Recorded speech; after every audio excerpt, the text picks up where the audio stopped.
Hello दोस्तों, नमस्कार। तो विदेशी यात्रियों के विवरण में आज का टॉपिक है अरबी लेखक। आज हम पढ़ेंगे अरबी लेखक के बारे में। तो अरबी लेखक में हम पहले जानेंगे अल-बरूनी और उसके बाद इब्न बतूता के बारे में। अर्थात भारत के यात्रा पर कौन आए? अल-बरूनी अरबी लेखकों में, और कौन आया? Ibn Battuta. तो चलिए पहले देखते हैं अल-बरूनी के बारे में।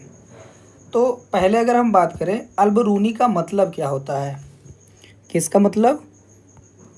अल-बरूनी का। तो अल-बरूनी का मतलब होता है उस्ताद। क्या होता है? उस्ताद।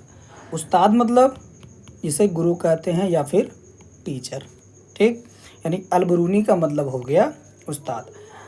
अब अगर अल-बरूनी के नाम के बारे में हम बात करें कि इसका पूरा नाम क्या था, तो इसका पूरा नाम था अबू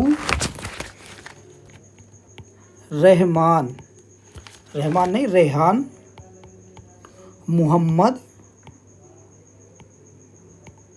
बिन अहमद अल-बरूनी। क्या नाम था इसका?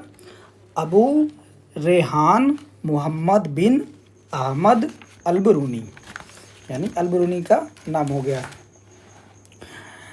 यह कहाँ का निवासी था? यह निवासी था ख्वारिज्म या खीव। कहाँ का निवासी था? ख्वारिज्म। ख्वारिज्म अर्थात खीव का निवासी था, जो इस समय कहाँ पर है? तुर्कमेनिस्तान में। कहाँ पर है? तुर्कमेनिस्तान में, जो कहाँ पे है? एशिया में है। अब अगर बात करें कि यह कब आया था या किसके साथ भारत पे आया था, तो यह महमूद गजनवी के समय, किसके समय? महमूद गजनवी के समय भारत आया। या इसके किसके साथ आया? महमूद गजनवी के समय। और इसने एक बुक लिखी और उस बुक का नाम है किताब उल हिंद। क्या नाम है? किताब उल हिंद।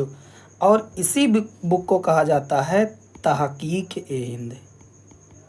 क्या कहा जाता है? तहकीक ए हिंद या फिर भारत की खोज। तो हमने देखा अल-बरूनी के बारे में। अल-बरूनी का मतलब क्या होता है? उस्ताद। इसका पूरा नाम क्या है? अबू रेहान मुहम्मद बिन अहमद अल-बरूनी। या कहाँ का निवासी है या कहाँ का निवासी था? तुर्कमेनिस्तान अर्थात ख्वारिज्म का। या किसके साथ भारत आया? यह महमूद गजनवी के साथ भारत आया। और इसने कौन सी बुक लिखी? किताब उल हिंद या फिर तहकीक ए हिंद, जिसे क्या कहा जाता है? भारत की खोज। भारत की खोज। इसके बुक से हमें किसकी जानकारी प्राप्त होती है? इसके बुक से हमें उस समय जब यह भारत आया था, तो उस समय भारत पर शासन करने वाले जो राजपूत थे, उनके समाज, धर्म और रीति रिवाज के बारे में जानकारी मिलती है। किसके? राजपूतों के समाज, धर्म और रीति रिवाज के बारे में जानकारी मिलती है। ठीक, तो चलिए देखते हैं अगला इब्न बतूता के बारे में। तो इब्न बतूता जो है, यह कहाँ के यात्री था? यह था मोरक्को का यात्री। कहाँ का यात्री? मोरक्को का यात्री।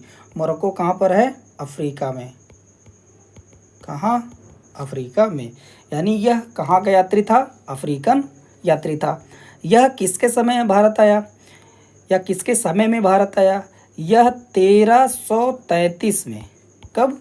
1333 में मुहम्मद बिन तुगलक, मुहम्मद बिन तुगलक के समय भारत आया। किसके समय भारत आया? मोहम्मद बिन तुगलक के समय भारत आया, अर्थात तुगलक वंश के समय। किस वंश के समय? तुगलक वंश के समय, यानी तुगलक शासनकाल में कौन आया?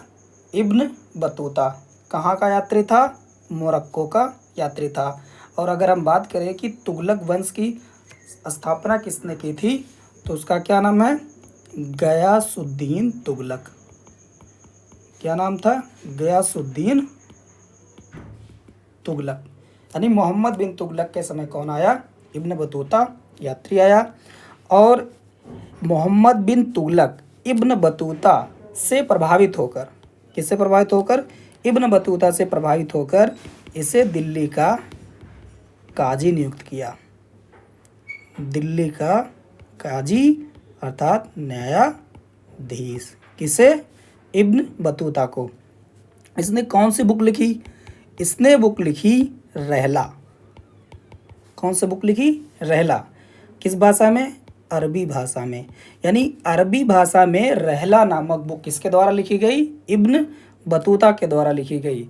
इब्न बतूता कहाँ का निवासी था? मोरक्को का निवासी था। यह भारत कब आया? 1333 ईस्वी में मोहम्मद बिन तुगलक के समय। और इसे क्या नियुक्त किया गया? इसे दिल्ली का काजी नियुक्त किया गया। और इसने कौन सी बुक लिखी? इसने रहला नामक बुक अरबी भाषा में लिखी। अब आते हैं अन्य लेखक में। तो अन्य लेखक में है तारानाथ और दूसरे हैं मार्को पोलो। तो देखते हैं तारानाथ कब आया था। तारानाथ का समय है 12वीं शताब्दी। कब है? 12वीं शताब्दी। और इसके द्वारा कौन कौन सी बुक लिखी गई? तो तारानाथ के द्वारा बुक लिखी गई कंग्यूर। क्या है? कंग्यूर और तंग्यूर। कौन सी बुक लिखी गई? कंग्यूर और तंग्यूर। इससे क्या जानकारी मिलती है? इससे हमें प्राचीन भारत के इतिहास के बारे में जानकारी मिलती है। प्राचीन भारत के इतिहास के बारे में जानकारी मिलती है। किससे? कंग्यूर और तंग्यूर से। यह बुक किसके द्वारा लिखी गई? यह बुक लिखी गई तारानाथ के द्वारा। अगला राइटर है मार्को पोलो। तो मार्को पोलो कब आया? यह आया 13वीं शताब्दी में। कब? 13वीं शताब्दी में। कहाँ आया? पांड्य देश आया। पांड्य देश, यानी पांड्य देश 13वीं शताब्दी में कौन आया? Marco Polo. इससे किसकी जानकारी मिलेगी? तो इससे हमें पांड्य देश के इतिहास के बारे में जानकारी मिलती है। किससे? मार्को पोलो के द्वारा। तो हमने पहले किसके बारे में देखा? अरबी लेखक के बारे में देखा। और उसके बाद अन्य लेखक में तारानाथ और मार्को पोलो के बारे में देखा। तो यहाँ पर हमारा विदेशी यात्रियों के विवरण में सभी लेखक जो ऑथर है और जो लेखक है, जो यात्री हैं, वो हो गए समाप्त। तो अगला टॉपिक होगा आर्कोलॉजिकल सोर्सेस, यानी पुरातात्विक साक्ष्य। पुरातात्विक साक्ष्य के आधार पर आप कैसे इतिहास के बारे में जानेंगे, अगले टॉपिक में, अगले के वीडियो में हम देखेंगे। धन्यवाद।